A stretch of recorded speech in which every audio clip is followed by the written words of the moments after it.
What is going on, everybody? Welcome on into Press Coverage, where we help you gain an edge in fantasy football. I'm your host, as always, Wyatt Bertolone. With me today, Chris Allen from Yahoo and Fantasy Life.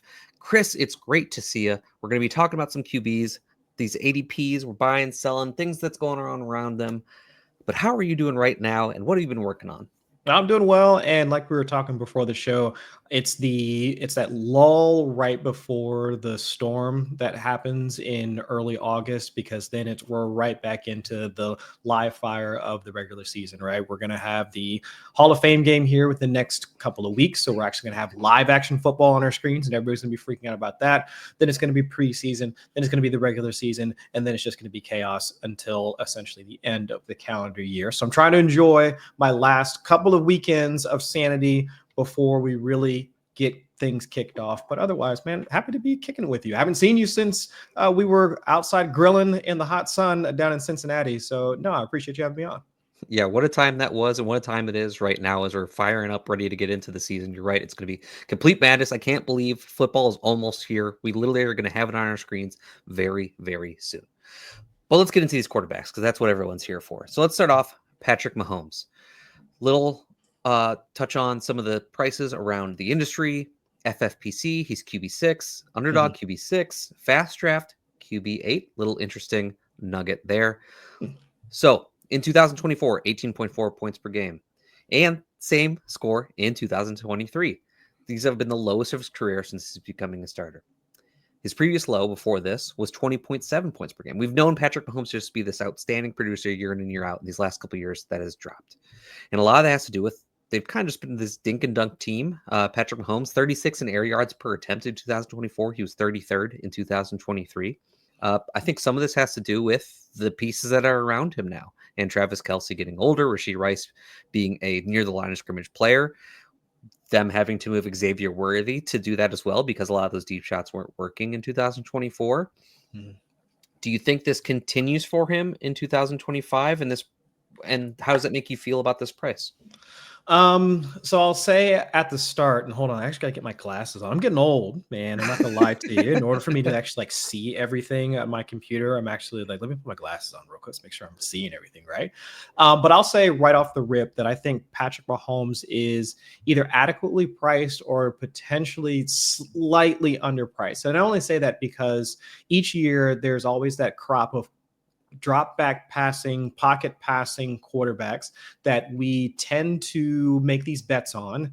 And one of them typically comes out shining at the end of the season, because we're always going to be enamored with the mobile rushing quarterbacks, the Konami code quarterbacks, right? Hat tip to Rich Rebar.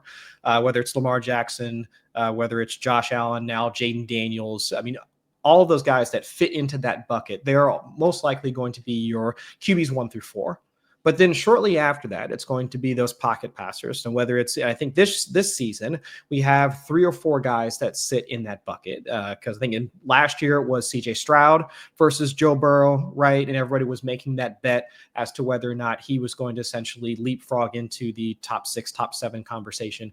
I think now for this season, we've got 4 guys. And Mahomes still sits in that bucket for sure. Joe Burrow, obviously, after his career best campaign last season.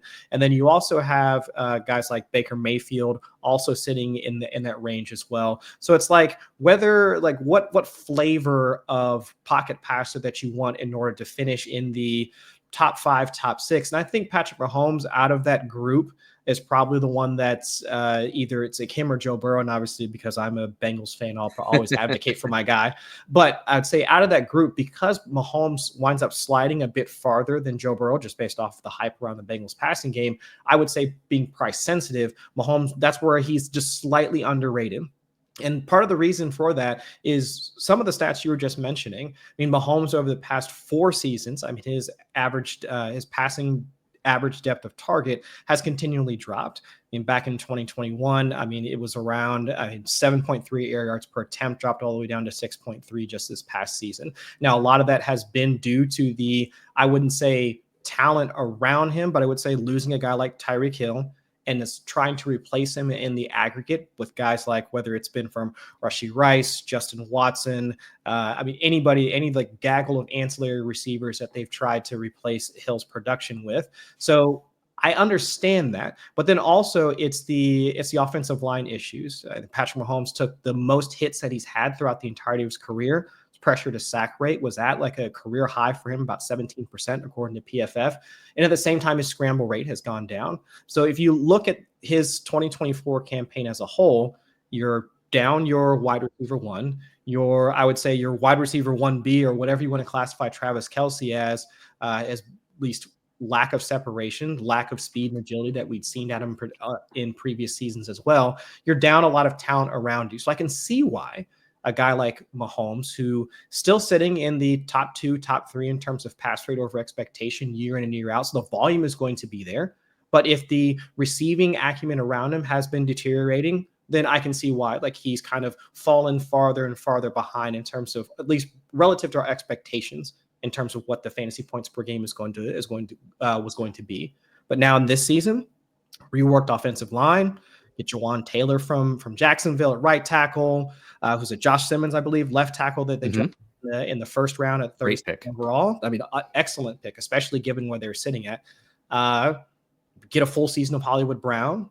Let's see what happens with Rashee Rice and his incoming suspension. We're assuming that's going to happen, but let's assume we're going to get him for the majority of the season, and also a little bit more time to him to rehab from the LCL injury from last year. So let's say now we have 2 solid wide receivers around Patrick Mahomes. Let's see if you can get anything out of Travis Kelce. But I would say the 2 key things is the reworked offensive line, and now you have at least incoming talent or help around him from a passing game standpoint. So if the volume is going to be there, because in some of the work that I've done over at Fantasy Life, looking at pass rate over expectation from a year in, year out basis, it's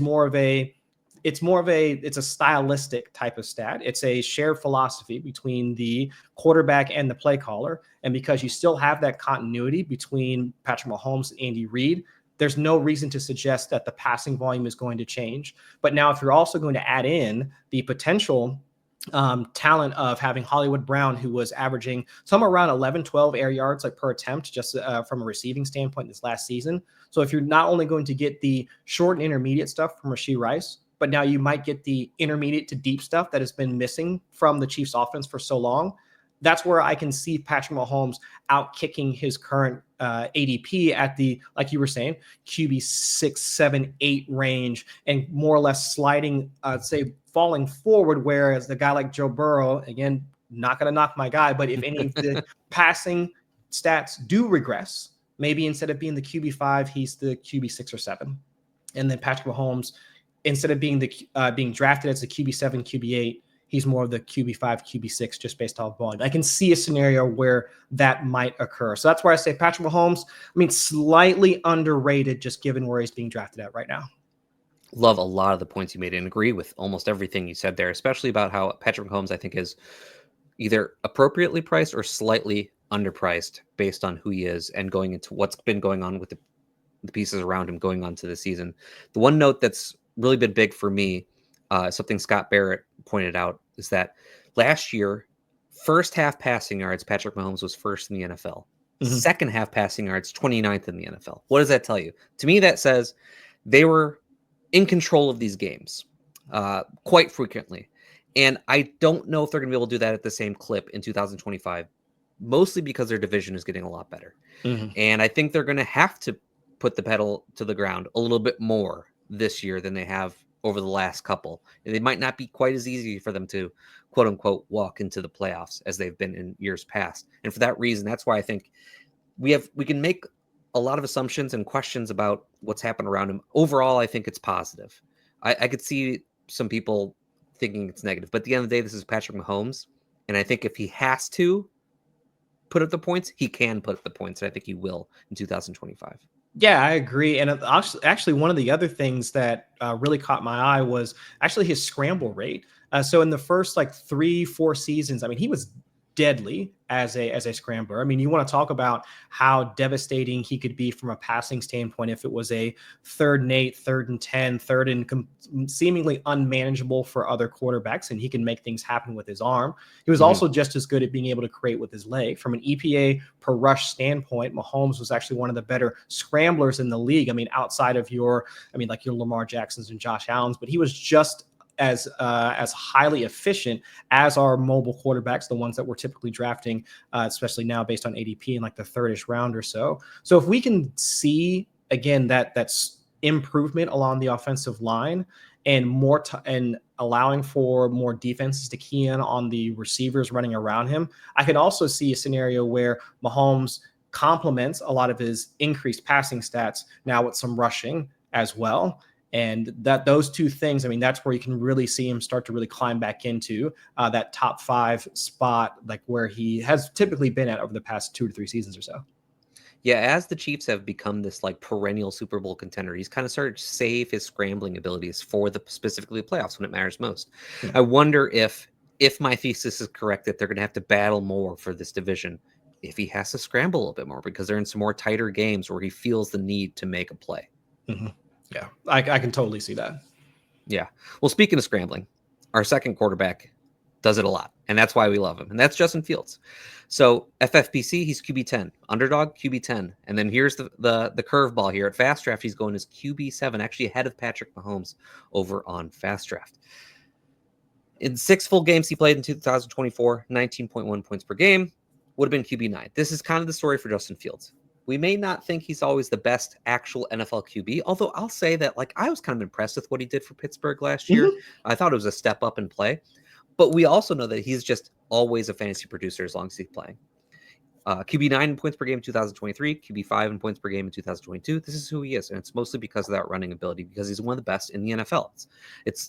I think at this point, with Justin Fields going in 2025, it's just a matter of, do you think he's going to start the entire season? Because there was some concern if that was going to actually happen for him when he first signed for the Jets. Personally, I always thought they're giving him at least this year to see what they have. I think so. So I was never concerned about that. And for a while, his price was pretty darn good. It slowly kind of climbed up over the summer. But I still think like it's an approachable price. What do you think? It's approachable, but my concern with Justin Fields, it's almost the opposite of where I would, like we were talking about with Patrick Mahomes, where Patrick Mahomes being drafted, where if he hits his ceiling, I can see him moving up into the QB5-ish range. It'll be very hard for him and any pocket passer to overtake some of the mobile quarterbacks. But for Justin Fields, especially where he's getting drafted at right now, I don't see that same ceiling outcome. Like even if he were to hit his ceiling, where, like you were saying, he's being drafted at like in the single digits from a quarterback standpoint. I mean, is the ceiling or tail outcome for him really being able to push up against Jaden Daniels, Lamar Jackson, Josh Allen, essentially leapfrogging the pocket passers that we were just talking about and really get into that upper echelon of quarterbacks. And while I won't say that it's impossible for him, I mean, to your point earlier, it was like in the first 6-ish weeks of the season when Fields was a starter for Pittsburgh, he was, I believe, top 6 in terms of quarterback points per game from that standpoint. I think it's somewhere in there. So if we were already thinking that he had top 10, at least at the very least, potential results if he were to extend that over, of course, the entire season, that was with Pittsburgh. I mean, now you give him a full season. You give him potentially, I would say, a better wide receiver one than what he was working with there with Garrett Wilson instead of having to work with George Pickens, or now that he's down in Dallas, let's say like DK Metcalf. So I think, and also looking at the Jets early schedule, I mean, if we're thinking that most of the production for a guy like Fields is going to come from his rushing, let's look at the first 10-ish games or so. So he's got Pittsburgh, Tampa Bay, Carolina, Cincinnati. I think Atlanta and Dallas, somewhere in there. I think those might be towards the middle-ish parts of the season. But all 6 of those defenses below average in terms of the amount of rushing yards they allowed to the quarterbacks just this past year. I mean, Indiana and Indiana, they also play the Colts, and I think the Bucks, they also sit around average to below average. So with Fields having the 3rd highest rushing share amongst all quarterbacks just this past season, and just designed rushing attempts. So not scrambles, just looking at, are you a part of the actual concept for the play? The volume from a rushing standpoint should definitely be there. But I say all that to say, I have some concerns about what the Jets offense could look like in 2025. And a couple of reasons. The first, let's start with his coaching staff. So they bring over, and hopefully I'm not butchering his name, Tanner Engstrand, the OC who's going to be calling plays like for the Jets this season. So if people don't know who Tanner Engstrand is, he's coming over from Detroit. And so funky thing about that. So he was the pass game coordinator for Detroit, right? Ben Johnson, we know that he leaves Detroit and he goes down to Chicago. I like this point. He doesn't go with Ben Johnson to Chicago to be his OC. Okay. Well, that's kind of odd. Like, why? Like, if you were working with Ben Johnson, he's leaving to go like work with another franchise. Why didn't you go with him? Okay, so we'll set that aside. He stays in Detroit. Detroit does their internal search to find out who's going to be the play caller other than Angstrom, and then they don't hire him. They bring in John Morton instead. John Morton comes over from Denver, if I'm remembering correctly. So instead, he goes over to the Jets and with Aaron Glenn to be the OC over there. So it's just I'm not all that rosy about like just understanding what like the dynamics of that particular situation. But okay, fine. Let's set that aside. Let's assume that because of Angstrom's background, he's going to try calling plays similar to how Ben Johnson was calling plays. Not to say that you can copy paste what you would do for Jared Goff to Justin Fields. They're not the same stylistic quarterbacks at all. But let's say they want to try and make things easier for a guy like Justin Fields. It's called like heavy play action. That typically is what would help take a lot of stress off of a quarterback. It's almost like a cheat code for quarterbacks in terms of how it can make things more efficient for them. Well, unfortunately, Justin Fields, out of 31 qualifiers in the 6 weeks that he's playing, he was 28th out of 31 qualifiers in EPA per dropback, 29th in success rate, 22nd in completion percentage. And that was all while averaging a mere 4.6 air yards per attempt. So he wasn't even throwing the ball that far down the field. That's red flag number one. So, all right, well, let's say he try and toss out the easy buttons. Let's just say that he wants to try and get or at least establish a connection between Justin Fields and Garrett Wilson. Wide receiver one, right? Instead of having him try and just chuck the ball downfield like what Fields was doing when he was at Ohio State and even his earlier time in Chicago, let's try and turn him into a, let's say, legitimate pocket passer, have Garrett Wilson target him on in-breakers, have Garrett Wilson take some of the load off of him, yards after the catch, be efficient. And Garrett Wilson has shown that, like over 2 yards per route run for most of his career, even while struggling with Aaron Rodgers, still showing that he's like a good wide receiver. That's why they just extended him. I get that. Detroit was about league average in breaking routes, especially when you have a guy like Amon-Ra St. Brown running routes as good as he does. Sam Laporta also able to be like an efficient tight end. Okay, so I can understand why you would want to have Justin Fields do something like that, like for the Jets. Unfortunately, on in-breaking routes, according to True Media, Justin Fields, 23rd in EPA per dropback, while still being 5th in passing success rate, but like still around like below the league average in terms of air yards per attempt. So not really pushing the ball downfield. That's what helps a ton in terms of your efficiency as a quarterback. So all that to say, I have some concerns about this marriage between Tanner Engstrom, a guy that doesn't seem like he was the first choice for Detroit, wasn't the first choice for the play caller that moved to another franchise. And now he's kind of like the third-ish choice, I guess, for the Jets or however you want to characterize it. And now trying to marry some of the concepts that we would think that he would pull from an efficient offense like Detroit and how it doesn't really fit with how Justin Fields plays as a passer. So that's where it's like we're drafting him so high thinking that this is going to be such a high-powered thing, Justin Fields rushing, got Garrett Wilson and all of that. But without seeing how the two things fit together, I do think that we're really banking on a lot of things to happen that I'm not seeing the building blocks for them to happen. So I'll just say that he's slightly overpriced for what he can potentially be with the Jets. Some very good stuff there, especially about Tanner Engstrom. As soon as you started getting into it, I knew you were going, and I love that point because it is a very interesting scenario where he found his way there and not with Ben Johnson anymore, not with Detroit anymore. So yeah, Justin Fields ADP, I think I say approachable because I think there is that ceiling possibility for him just because We've seen it from before, and he did it without the passing. Normally, these rushing QBs, to really reach that top 5 for the elite, they have to get there as a passer as well. Yeah. The one time that Justin Fields was top 5 in points per game, he was not there as a passer, but he had one of the best rushing seasons we've ever seen from a quarterback, over 1,100 yards and 8 rushing touchdowns. That's in him. Do I think that's going to happen? Probably not. Which is why, like, I think the price at this point is approachable. Saying that, like, I don't have a problem drafting at this ADP, but I'm not specifically attacking this ADP. You'd think that they would craft a very simplified offense for him, just around Justin Fields' strengths. I would think just a lot of Garrett Wilson passing to the running backs and running. Like, mostly that's just what it should. Maybe some Mason Taylor in there. That's okay. Sure. But but we assume rational coaching all the time, and very rarely happens the way that we think that it should. Not that we know better than them, but like some of these things just seem a little bit obvious and they don't happen. So am I getting overweight on Justin Fields at this price? Absolutely not. Was I trying to draft a lot of Justin Fields a couple months ago when he was like a round or two cheaper? Yeah, that was the time to get in on the price. Right now, it's just I have no issue with the ADP. Yeah. And I think the other thing that I'm trying to think about, and this is more specific to best ball than kind of converting and that's the other part about being in the late July timeframe, is where we have to now switch off or trying to like ramp down our best ball brains and then pick up like the managed league brains. And from a best ball standpoint, I'm almost trying to think of, well, outside of the Garrett Wilson, Justin Fields stack, which, especially if you're playing in a lot of these large field tournaments, everybody's going to be doing that.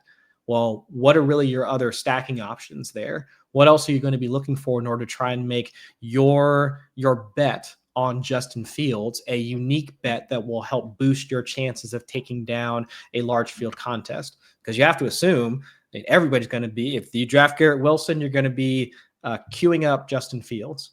Well, then how is your team going to be separated from all the rest of the Justin Fields teams that wind up making into the playoffs? And I've been trying to wrap my head around that. Like, what are the other viable options in that offense that you would really want to invest in? I mean, a rushing quarterback with his RB1, I mean, unique, yes, but potential of taking down a large field tournament. A lot of the DFS concepts folks have pulled over, and that's tough in that range. So I really like your point, though, about if this has been a couple of months ago where the ADP was much more palatable, thinking like double digits-ish, QB 10, 11, somewhere in there, that's where I think it'd be a little bit easier to talk yourself into, well, I have most of my other team already built up. I have depth at the core positions. Maybe I took a detour and got a elite tight end at some point in the earlier rounds. And so my running backs, wide receivers, and tight ends, everything's set. I just need to drop a quarterback on top. I think that is, from a managed league standpoint, that is a solid process for building a contending team. And especially using somebody like Justin Fields as that cherry on top that has the ability to essentially swing weeks with the rushing ability. And also, let's say if he puts in a mediocre passing game, the rushing is what's going to put you over the top. But now with him, his ADP getting pushed up into the single digits, now it's, you have to be this type of passer. You have to have this type of rushing production in order to pay off that ADP. And that's where it becomes a little bit tougher in that regard. Yeah, definitely. All right, we're going to take a quick moment to hear from the Podfather, and when we get back, our next quarterback up is Jared Goff.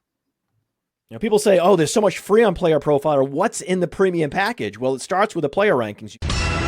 We have the best process for ranking and projecting players, not just seasonal leagues, though. We're talking about tight end premium, specifically FFPC, best ball, specifically underdog, including their superflex rankings. And then we have IDP rankings, dynasty rankings, rookie rankings, Scott Fishbowl rankings, offensive line rankings by Dan Fornick, cornerback rankings throughout the season where you can see who's matched up with who. It's incredible. And think about who's contributed to our processes over time. Math majors, analytics powerhouses, plus you get the contributions from the real football guys. Billy Muzio, Dan Williamson, Bradley Stalder. That's why our rankings are the best. And if you want to upgrade and go all in, use promo code Underworld or your host promo code, and you get $25 off.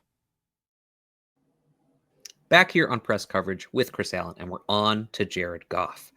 The prices for you. On FFPC, he's QB 14. On Underdog, QB 15. On Fast Draft, QB 17. So we're seeing a little bit of variation in his price. In 2024, 19.8 points per game. was a fantastic year for Goff. It's his highest since 2018 when he had 19.9 in his second year under Sean McVay when they were that really high-flying offense. But he did hit a new career high in touchdown percentage in 2024 with 6.9%. And I think that might be a little bit of concern for a lot of people heading into this next year. We know Ben Johnson's gone. There's going to be some changes. No Frank Ragnow, for this Lions team anymore. There's some changes happening and some possible regression.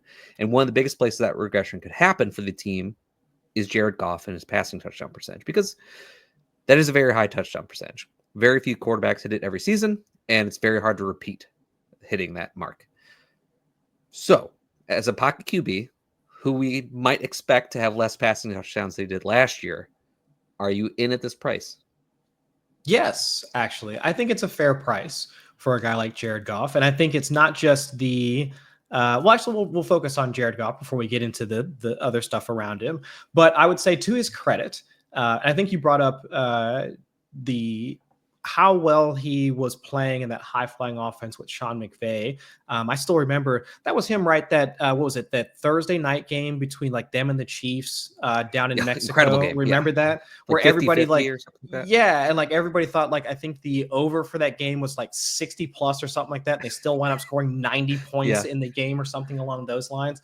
I mean, I think back to that time for him, thinking that he was going to be, one of the more like prolific pocket passers. But then, of course, when all the stuff came out about Sean McVay talking to him in the headset right before they had to click off for the play started and all that other stuff, and then, of course, Bill Belichick completely just like upended all of that. But to see it all come essentially full circle to Jared Goff having one of the best seasons of his career, and I'm not talking about the passing production, because, of course, seeing Amon-Ra still be a solid wide receiver, Sam Laporta I mentioned earlier, and, of course, like I wouldn't say complete breakout, but seeing Jameson Williams really come into his own as a wide receiver too, and say nothing about the running backs, but we'll get to those. But I would say over the last 4 or 5 years, especially towards the back end of Goff's time with the Rams, his bugaboo has always been he cannot handle pressure. It's either that or the fact that he has like relatively small hands for a quarterback, him being out in the cold and like causing fumbles and all the rest of that stuff, or in the rain, having like fumbles and all the other stuff. But his biggest problem has been being unable to deal with pressure. You can almost see like his efficiency stats between a clean pocket and being put under duress. It's almost night and day. He goes from, I would say, above league average to complete bottom end basement level efficiency metrics. But this past year, even when the offensive line for the Lions, and that's been one of the best for the past like 2, 3, 4 seasons now, he was 6th in passing rate when under pressure, 13th in EPA per dropback. Those have to be career best numbers for Goff. So I'd say give credit to where it's due in that, yes, Ben Johnson, was able to put together, such an excellent game plan of not just being aggressive, but taking a lot off of his plate, especially with a lot of the trick plays and things they were doing in order to like not make Jared Goff the center. Of course, he is the master of ceremonies once the ball is hiked, but seeing Goff kind of take that step forward as a passer, I think was really encouraging. So that's why I'm not as concerned about what this passing game is going to look like after they lose. The brain drain that happens year in and year out to really good offenses, and Detroit's has been no different. But at least one of the comforting things for Jared Goff is he still has multiple weapons around him. If you look at from Amon-Ra St. Brown to Sam Laporta, like I mentioned earlier, but both of the running backs, both Jahmyr Gibbs and David Montgomery, 3 out of those 4 pass catchers, they were all top 10 at their relative positions in yards per route run. ARSB was 7th. Monty and Gibbs, they were 1st and 4th amongst all running backs that earned at least a 5% target share. And then Sam Laporta was sitting at 11th. I was really hoping Sam Laporta would be 10th or higher, just to say that Goff hit the trifecta across like all 3 positions, saying he had top 10 like efficient like wide pass catchers. But still, at least seeing top 12 across the board. Having that infrastructure around him, and even though that the offensive line is going to take a step back with what they lost over the offseason, you can see a scenario where his pass catchers pull him into good games. It's almost in the same vein of, this was 5-6 years ago, where it was, well, we're drafting Odell Beckham in like the 2nd round, and we're still looking at some of the other Giants pass catchers. So Daniel Jones, he might still be okay. right, from a late round standpoint and given his cost. And I think it's a similar argument that you can make here. And with John Morton, like we were talking about earlier, coming over from Denver, seeing how much he took, or at least between him and Sean Payton, how much they took off of Bo Nix's plate in order to make things easier for him over the back end of the season. I mean, Denver, they were still top 12 in plays per game, so still running at a fairly decent pace. I mean, also being able to, from a pass rate over expectation standpoint, still trying to press forward, or at least be somewhat aggressive from that standpoint too. And seeing Nix go from, again, also not being able to handle pressure very well in his first 6 games to over the back end of the season being 6th in EPA per dropback when under duress. I can see a similar scenario where Morton works with Goff, tries to figure out like what works for him, also with the pass catchers around him. It essentially being like Goff is the QB 16, but can he finish, let's say, around like the top like 12, 13, 14, somewhere in there? I think with the pass catchers around him, I think that's definitely within the realm of possibilities for him. I find myself in a weird position with Jared Goff where I'm not that concerned with everything that's happening and them looking forward to 2025. Yes, these changes have happened, but I still think like the identity of the team is there, is Dan Campbell's team and the offense, and the way that they're going to keep a high tempo, keep pushing, going forward on 4th down, all those kinds of things. And while losing Ben Johnson obviously hurts because his play calling was top notch. Yes. That could have some efficiency drops for the offense, sure, but perhaps that means more plays for the offense as they're having to take more plays to actually get down the field and score, as opposed to making a lot of big plays happen and scoring quite easily. So I think like a lot of that efficiency can just be offset by possible increase in play volume. So I really just don't have that many concerns about the offense in general and anybody on the offense, including Jared Goff. But when I get to this areas of drafts, I find myself not going in Jared Goff's way because he's surrounded by Drake May, Justin Herbert, even JJ McCarthy, where it becomes a really tough decision. Now, like for me, it's pretty easily May and Herbert over him. I just think they have a higher ceiling than Goff does. Whereas I think like their floors are somewhat similar. And then McCarthy's kind of the wild card. But how do you feel about that group of quarterbacks? No, and I think you laid it out fairly well because especially with guys like Drake May, I mean, the rushing ability for May that we saw throughout his rookie season, that obviously gives him at the very least, the floor of production from a rushing standpoint. Then, of course, access to a ceiling should things like his rapport with Stephon Diggs carry over from the offseason into the regular season. Demario Douglas continues to hit Hunter Henry. I mean, there are multiple outs for seeing, let's say, a break even type, like 225 yards passing, maybe a couple touchdowns and an interception, but then it's like 50, 60 yards rushing and a touchdown there. Right. I mean, right. That's in the realm of possibility for a guy like Drake May. Justin Herbert, of course, he's going to be playing in the second year with a Greg Roman offense. We saw the same issues from a passing standpoint when Roman was in charge of Lamar Jackson back in 2019. So the lack of passing will potentially be an issue for the Chargers. But of course, since you have Ladd McConkey, who was able to show both as a interior receiver and on the outside being like highly efficient as a rookie. I mean, and now having a guy like Trey Harris also involved, I can see a scenario where Justin Herbert continues to pop off for those big games because he likes to throw downfield quite often, and having a big body player like Harris, and of course, a contested catch or potentially a contested catch guy like Ladd McConkey showing up in those areas. So I can see at least, and we have already seen the ceiling outcomes for guys like Drake May and for guys like Justin Herbert. Whereas with Jared Goff, it really does happen to, like, I would say almost everything has to go right in order for Jared Goff to really hit his ceiling.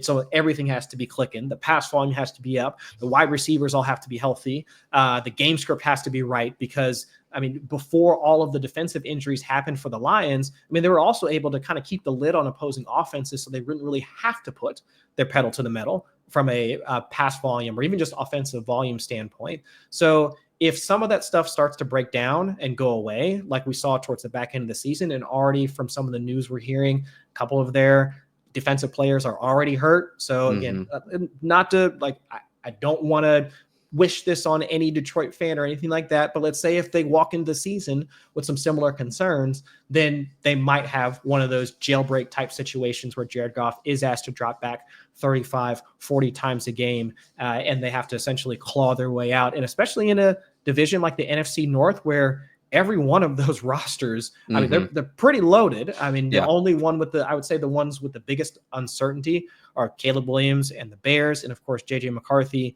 in Minnesota in his first season. But still, I mean, all powerhouse squads that is going to require a bit of a push from Detroit and of course Jared Goff in order for them to get out of their own division. So I'm not as concerned. I think I share kind of in lockstep with you there, where I'm not as concerned just because of the environment around Jared Goff, not just intrinsically with like his surroundings and with the infrastructure around him, but also with them needing to keep up with the rest of the division, that there's going to be a push from somewhere in order to get him to perform at least at a similar pace to what we saw in 2024. Okay. Next QB of the day, CJ Stroud. FFPC, he's QB 20. Underdog, QB 20. Fast Draft, QB 18. Now, 13.7 points per game in 2024. Absolutely dreadful. Kind of a year to forget on offense for Houston for the most part, I would say, as the offensive line really kept them down. Possibly the worst in the league. They're definitely in contention for being the worst in the league in 2024. We saw CJ Stroud's efficiency just crater. Yards per attempt went from 8.2 to 7. Passing yards per game went from 273 to 219. They were dealing with injuries in their passing or in the receiving core throughout the season. You know, they were kind of always missing somebody throughout the season, which is unfortunate. This offseason doesn't give me a ton of confidence that their offensive line is going to be that much better going into this year. Do you think that CJ Stroud can rebound? Maybe not necessarily rebound to where he was before, but like, could he rebound enough that this price is worth it? What do you think? Yeah, I think that he can rebound to a point where his price is worth it, because like you're saying, the QB 20-ish range, and I understand the consternation, especially after where things ended last year, not just for him as a passer, but then also the loss of Tank Dell. I mean, we're assuming we're not going to see him until 2026 at best. So really, it's a lot of folks will just look at CJ Stroud, look at his production from last year, and now look at the pass catching room. Nico Collins absolutely belongs in the top 10-ish discussion from a wide receiver standpoint. But then in that pass catching room, who else are we going to be excited about as fantasy managers? Because if you look at any other quarterbacks, of course, like, you're not drafting the quarterback, you're drafting the situation. And so if I look at a situation where it's Nico Collins, and then after that it is Christian Kirk, Jaden Higgins, John Mechie, Jalen Noel, Dalton Schultz. It's like you're not really jazzed up to be drafting a quarterback that's attached to some of those guys, or at least enough such that you're expecting even top 10, top 12-ish production out of them. But I will say this for Stroud. For a lot of the earlier parts of the season, I mean, he had to make chicken salad out of chicken shit for the most part. I mean, if you saw a lot of the work that he was doing on third down, it was like magic. I mean, his ability to read a defense and also fit a ball into a tight window and keep the offense moving down the field, and it was really spectacular. And from an EPA per dropback standpoint on third down and like obvious dropback situations over those first like 6 or 7 weeks, when it was Stephon Diggs was at least starting to come on, Tank Dell was also starting to come back. I mean, you could see a lot of that high-end efficiency that we saw to CJ Stroud back in 2023. So, I mean, the biggest concern is going to be the offensive line. And unfortunately, I don't think, to your point earlier, the Texans didn't do a lot in order to address it. I mean, okay, fine, ship off like one of your best offensive linemen to who they send them over to Miami, if I'm remembering correctly. But then they bring in Laken Tomlinson and Cam Robinson, who both of those guys, I mean, their teams are, at least I thought Seattle was already having offensive line issues when they let Tomlinson go. So they weren't in no rush to re-sign him, knowing how many issues they were having at offensive line. I mean, Cam Robinson, I mean, the Vikings really didn't seem like they're all too like bent out of shape about losing him too. And they're trying to protect the future of their franchise and JJ McCarthy. So I have some concerns about that. But if for the most part, Stroud in his rookie season, he was able to show that he could manage the pocket and manage pressures well enough that they wouldn't end up into sacks. And with the clear drop off in 2024, that's where you saw his pressure to sack ratio completely shoot up, inability to really push the ball downfield like we saw in 2023. So I think a lot of that stuff starts to come back this year with greater strength or greater rapport with Nico Collins. And of course, even just having some of these other ancillary guys that just help move the chains. A guy like Christian Kirk can do that. We saw the same thing for him when he was in Jacksonville with Trevor Lawrence. So I think it's really a lot of that emphasis is going to be placed on Nico Collins. But I think between him and Stroud coming back into form from 2023 and seeing a bit more of that, him being drafted at QB 20 feels like he should be more in like the QB 13, 14 range, especially given some of the smaller guys around him. So I do have at least some level of optimism for a guy like Stroud, just given what we saw from him in his rookie season and even throughout the earlier parts of 2024. I think 2024 maybe makes you feel better about CJ Stroud in a way, because what he's dealing with and still finding a way to keep the Texans competitive kind of just like speaks to his talent as a QB in the NFL. But I'll be honest, like, I am worried about fantasy value going into 2025. The offensive line genuinely scares me in a way that in one QB leagues, I'm kind of just hands off on CJ Stroud. I would rather go in other directions, either drafting a QB earlier to make sure I get one, or if I'm waiting to be the last person to draft a QB, I'll probably take a swing elsewhere. But in best ball, where you're drafting multiple QBs in every draft, I do get some exposure to CJ Stroud, especially if I'm drafting Nico Collins and I kind of want to pair that up. I don't want to like be completely out on CJ Stroud, for my entire fantasy season, because I do think he's extremely talented, but his actual projection for 2025 worries me. Yeah, and I think it's fair to be worried about him just because of how he plays the game. And so there are two stats that would probably worry me if you're just looking at his overall situation. Because these are two stats that, at least from the research that I've done, are kind of like intrinsic or like inherent to a quarterback and how they like to play. So first is time to throw. And so that's, for folks that don't know, it's like the average amount of time it takes from snap to the quarterback actually like letting the ball release from their hands. And so you can tell a bit about how a quarterback plays the game just by how quickly they can distribute it. And also it is like, I would say a base level indicator of how quickly they can process defenses after the snap. There are a lot of quarterbacks that folks will say they're great at pre-snap, seeing the picture as it is. And then there are other quarterbacks that folks will say are great post-snap, because defenses now will try and disguise things, change the picture after the snap, and try and confuse them. Joe Burrow was great pre-snap in the earlier parts of his career, and I think just this past season, he was also great after the snap. Dak Prescott, great pre and post. But he just likes to throw in a bunch of tight windows and like throw a bunch of interceptions, but that's neither here nor there. But for Stroud in particular, 2.93 seconds. So that is well past the average. Typically you're looking around like 2.5 seconds for most quarterbacks to get the ball out. And so if you're holding the ball a little bit longer and also having a poor offensive line in front of you, and on top of that, CJ Stroud has typically sat in the top 12 in terms of average air yards per attempt. So you're throwing the ball farther downfield, which for a lot of quarterbacks, and just makes sense, it's harder for you to complete passes if you're throwing them farther.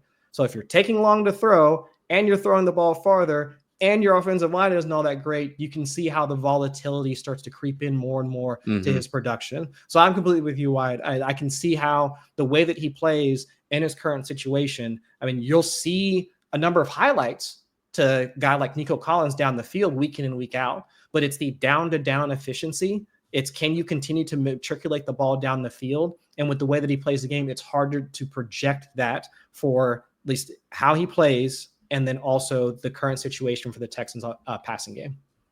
All right. Last QB of the day, Tua Tagovailoa. On FFPC, QB 23, underdog QB 22, fast draft QB 25. 17.1 points per game in 2024. He's played in every game in a season just one time in his career in the NFL. That is the story. We know the story with Tua, right? When things are going well for the Dolphins, Tua's healthy. They can be one of the better offenses in the league. But that's not always the case. And we're also now starting to, I think, have some questions about Tyreek Hill and where he's at in his career at this point. They just shipped away Jonnu Smith, who was a big part of their offense in 2024 because the offensive line was so bad. And that's another one where, has the offensive line actually gotten much better? I'm not so sure about that. They brought in Darren Waller, but I'm not confident about that. I know that he's getting ready to start training camp on PUP. I understand training camp PUP is they can kind of go on and off of it as they please, almost in a way during training camp. But either way, like, it's not where we want to be going into training camp. How are you feeling about Tua going into 2025? So I think the easiest way to think about it, or at least the easiest way to talk about it, is I'll just go ahead and put up the disclaimer in that I wish we could just turn off injuries. And I wish that we didn't have to worry about concussions. And I wish that the things that we've seen out of Tua from that standpoint haven't been one of the most shocking and I don't want to watch football reactive type of things over the past 2 to 3 seasons. So I'll say all that, and then now we can talk about the fantasy football like aspect of it. I'll put this out there. This might be a hot take, and then I was just thinking about this last night as I was throwing together notes for the show and whatever. Could Tua Tagovailoa be this year's Joe Burrow? I'm going to throw that question out there, and I'll put it like this. From a pass rate standpoint, last season when Tua was out, the Dolphins offense was absolutely dreadful. Pass volume was in the absolute tank. Negative 13% passer over expectation for the Dolphins in those 4, 5, 6 weeks that Tua was out. He comes back over the, 7-8 weeks or something like that he was healthy and active, plus 4% passer over expectation. So that's actually just right behind where the Bengals have sat at over the past 3, 4, 5 seasons, because they're around 5-ish percent, 5, 6% somewhere in there. So that's part one. Part two, you are also, at least for the Dolphins, dealing with a somewhat highly concentrated offense. In the high flying, was that 2023 season when it was Tyreek Hill and Jalen Waddle completely going off. I think the nickname for them was the Blur Brothers. They both accumulated over 50% of Tua's targets. And just this past season, when Tua started, I wouldn't even say triumvirate. It was what's the term for 4 people? It's like duo, trio, and then quadrature. I don't know. Of the 4 pass catchers on the Dolphins, so Hill, Waddle, Achane, and then Jonnu Smith, 71.9% of Tua's targets went to those 4 guys. And now one of them is gone, right? So if we're looking at a highly concentrated offense, Cincinnati Bengals, Jamar Chase, T. Higgins, throw in a smattering of Mike Gesicki and Chase Brown or whomever. Okay, so now that's point 2. Point 3, defense is getting older. They just moved on from Jalen Ramsey. They bring back Minkah Fitzpatrick, but over the back end of the season, they were still allowing they were below the league average in terms of how many passing yards per game they're allowing to opposing quarterbacks. And nobody's really scared of their defense from a wide receiver standpoint. So now if we have this situation where we could see a number of games where they're having to fight back, have to face the Bills twice a season. We always know those are the games that they're going up against each other from a division standpoint. We were just talking about Drake May earlier, whether or not he's going to be able to push things so that Miami also has to respond. And then also, and the stat I was just talking about earlier, Tua is a fairly quick distributor, 2.53 seconds per pass in his first couple of seasons. Just this past season, 2.3 seconds average time to throw. So he's hiking the ball and chucking it immediately, just like Joe Burrow. So those are the things that make me think this could be, assuming health. We have to think about it. But if he's healthy and Tyreek is healthy, talking about the wrist that he just had surgery on, he's starting to feel better. Jalen Waddle's healthy, who was also hurt throughout most of last season. We see something out of Darren Waller. But of course, they got Devon Achane, who was rocking a 15, 16% target share just this past season. So it's if we have a highly concentrated offense, we also have a highly pass-oriented offense that we saw just this past season, then just the question of could Tua be this year's, I'd say Joe Burrow light? It's just the question that I'm thinking about, just trying to put all the pieces together. The word that we were looking for was a quartet. There it is. Came to me the moment you moved on. Quartet. But to your question about the hypothetical, is Tua possibly this year's Joe Burrow in a way? I'll give you Joe Burrow. There we go. All right, I can dig it. Yeah. Because if you look at Tua and across their teams, I think everything is down a notch, where it's worst QB. Jamar Chase is better than Tyreek. I think T. Higgins is better than Jalen Waddle. I think Mike Gesicki is better than Darren Waller. I'll give the Dolphins running back on that comparison, though. Yeah. But Bad basically, I'm offensive line treating too between both teams. yeah, yes, definitely. And I'm basically just treating Tua similar to what I said about CJ Stroud in that I'm worried about this because I'm not sure that the concerns I had were fixed enough for me to feel confident, but I'm feeling even worse about Tua because he has the will he play football again if he gets hit hard enough? Yeah. That which like it's not something we can normally ever really weigh in for players. Tua, I think, is a unique case and where it's going to be in the back of my mind no matter what because it's been scary out there a couple times on the football field, and if it happens again, I'm legitimately worried about him and where his football career is. And I think that's the biggest thing. And I would say that the other thing that goes against Tua in my what like people listening to the show will be like, ain't no way that Joe Burrow is the same as Tua Tagovailoa. That dude's insane. Is that Tua has been unable to avoid sacks, and I know Joe Burrow has also taken sacks at a fairly high rate throughout most of his career. Last year was one of his best in terms from a pressure to sack ratio perspective, and Tua just hasn't been able to get that skill to a level that's able to keep him upright and on the field. So that'd be one of the easiest ways where that whole idea just goes right out the window, because with the amount of pressure that he's likely to see, given the offensive line issues for the Dolphins, him taking another hit, and of course having to account for his concussion history. I mean, those are just things that we, as real fans of the game and also fantasy football managers, I mean, we have to take that into account. So I think if God could turn off injuries fantasy league, QB 21, I mean, I would take that all day because he has top 10 upside in that offense. We've seen it. I still remember the game where they dropped 50 on Sean Payton and the Broncos. So it's like that's in the range of outcomes. 70 even, right? I think it was yeah, that's 70. right. Yes. So it's like that's possible for him. But at the same time, he takes another wrong hit, then we are looking we're looking at a situation where he's going to be out for a month. All the pass catchers get affected from the QB drop off to, I don't even know who's sitting behind him now. Is it still Skylar Thompson? I think it is Zach Wilson. Oh God, even better.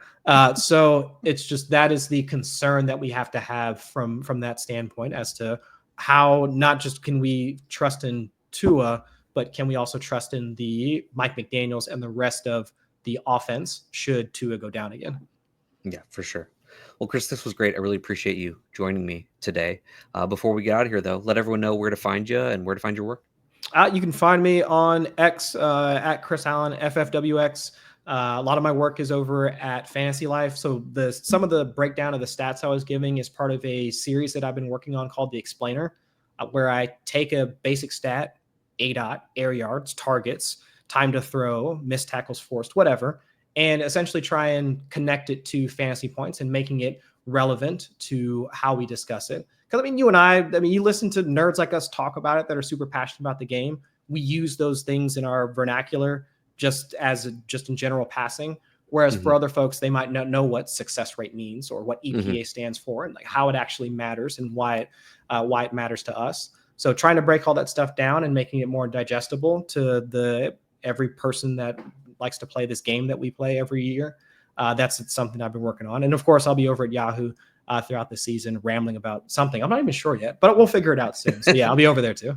Well, no matter what it is, I'm excited for it and excited to see what it is. As for me, you can follow me on Twitter at WyattB_FF, making sure you're liking and subscribing to everything Player Profiler and this show. If you haven't already, leave a comment as well. Let us know about these quarterbacks, how you feel about these ADPs. Make sure you're signing up to Fast Draft if you haven't yet and get in on there. There's still time to get in on some of these tournaments. If you haven't signed up yet, you can do so with code Wyatt for a first-time Toss match up to $50. I appreciate all of you. We'll see you next time.